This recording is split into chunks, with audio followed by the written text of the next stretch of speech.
Urrezko oazala. Ataunen baziren senar-emazte batzuk San Martin gorenean bizi ziren gentil batzuen lagun egin zirenak.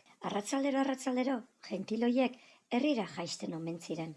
Eta senar-emaztaien etxean biltzen omen ziren solasean eta kartetan aritzeko. Eta oso arratzalde eta gau parte gozoak pasatzen omen zituzten. Ariketa gauerdiko jarrak kukurruko jotzen zuen arte.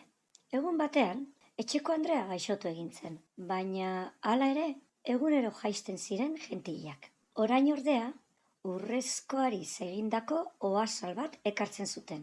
Eta ohe gainean zabaltzen zuten, gaueko 12etan oilarra jotzen zuenean, oazala bildu eta alde egiten zuten. Konturatu altzara zer oazala? Galdetu zuen emazteak eta senarrak baietz erantzun zion. Urrezkoa da, jarraitu zuen etxeko Andreak. Erreal politak emango lizkigukete horrengatik. Eta biek elkarri begiratu zioten hitzik ere esan gabe. Biharamun gauean, gentilak beti bezala agertu ziren. Garai-garaian eta oazal eder arekin, ohe gainean zabaltzeko. Gaua giro ederrean igaro zuten. Baina, bi baserritarrek diruzalekeria barru-barruraino sartua zuten.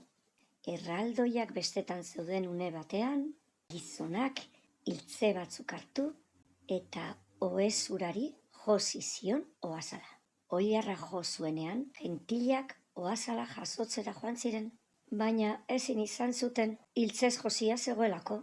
Indarrez tira eta hautsi egin zuten. Haserreturik alde egin zuten handik. Etxeko jabei madarikazio bat bota ondoren. Etxe hau zutik dagoen bitartean, hemen ez da faltako, begi bakar, bezamotz edo errenik.